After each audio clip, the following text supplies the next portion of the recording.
안녕하세요. 오늘은 요즘 정말 주목받는 디지털 금융기업이죠. 소파이에 대해 한번 집중적으로 파헤쳐 보겠습니다. 네, 안녕하세요. 여러분께서 공유해 주신 소파이 5가지 투자 매력 분석, 이 자료를 토대로 해서요.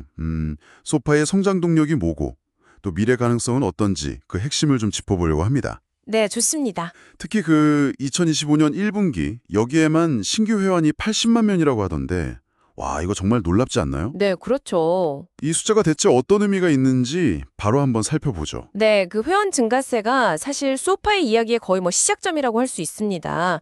근데 단순히 80만 명, 이 숫자 자체보다는요, 이게 전년 대비해서 34% 성장했다는 점, 그리고 주 타겟 고객층이 중요해요. 아, 타겟 고객층이요. 네, 보통 사회초년생이나 젊은 전문직들, 이분들이 이제 장기적으로 금융 서비스를 이용할 가능성이 아주 높은 고객층이거든요. 그렇죠. 소파이는 바로 이 고객들을 초기에 딱 잡고 있는 거죠. 그러니까 단순히 그냥 사용자 수만 늘리는 게 아니라 미래의 핵심 고객, 충성 고객을 미리 확보하고 있다. 이런 말씀이시군요. 맞습니다.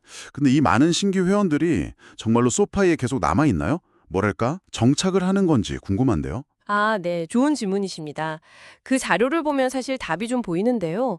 은행 예금 있지 않습니까? 네네. 그 예금의 90%가 급여를 자동 해체하는 고객들한테서 나온다는 점, 이게 아주 중요합니다. 90%나요? 와. 성적인 자금 기반이 된다는 거고요. 아하, 그렇군요. 그리고 또 하나, 그 소파의 플러스라는 멤버십 프로그램이 있어요.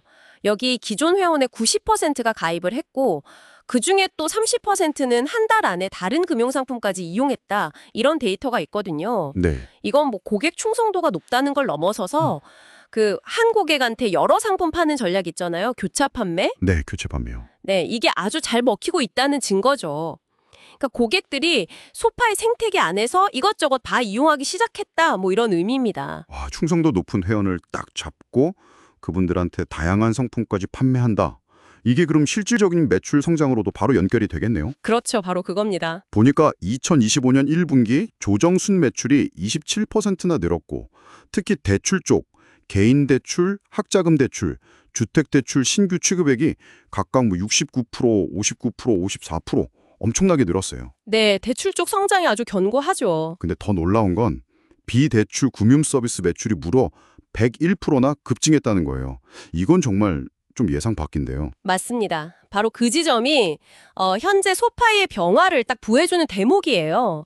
원래 강점이었던 대출 사업도 물론 잘하고 있지만 그 외에 투자라던가 자산관리 같은 금융 서비스 부문 있잖아요. 네네. 이쪽이 폭발적으로 크면서 수익 구조 자체가 다각화되고 있다는 거죠. 아, 단순히 대출만 하는 게 아니라 찌고 있다. 이렇게 볼 수 있죠. 종합금융 플랫폼으로 진짜 진화하고 있다는 아주 명확한 신호예요. 매출도 늘고 사업도 다양해지고 이게 결국은 수익성 개선으로 이어지는 거군요. 보니까 2024년에 처음으로 연간 흑자 달성했고 2025년 1분기 주당 순이익, 그러니까 EPS죠. 네, EPS. 이게 0.06달러로 전년 동기 대비 3배나 늘었어요. 올해랑 내년 전망치도 좋던데 이런 수익성 개선은 어디서 오는 건가요? 배경이 뭘까요? 여러 가지가 있겠지만 역시 가장 큰 건 규모의 경제 효과입니다. 규모의 경제요? 네. 사용자가 확 늘어나니까 서비스를 제공하는 데 드는 고정 비용 부담은 상대적으로 줄고 이익률은 자연스럽게 높아지는 거죠.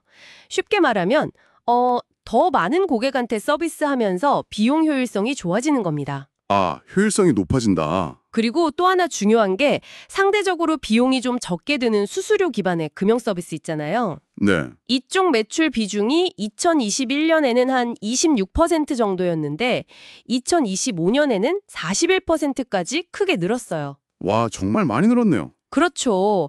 이건 그러니까 이익의 질 자체가 좋아지고 있다. 이렇게 해석할 수 있습니다. 그렇군요. 그럼 내부적인 요인 말고 외부 환경 요인도 좀 봐야 할 텐데요.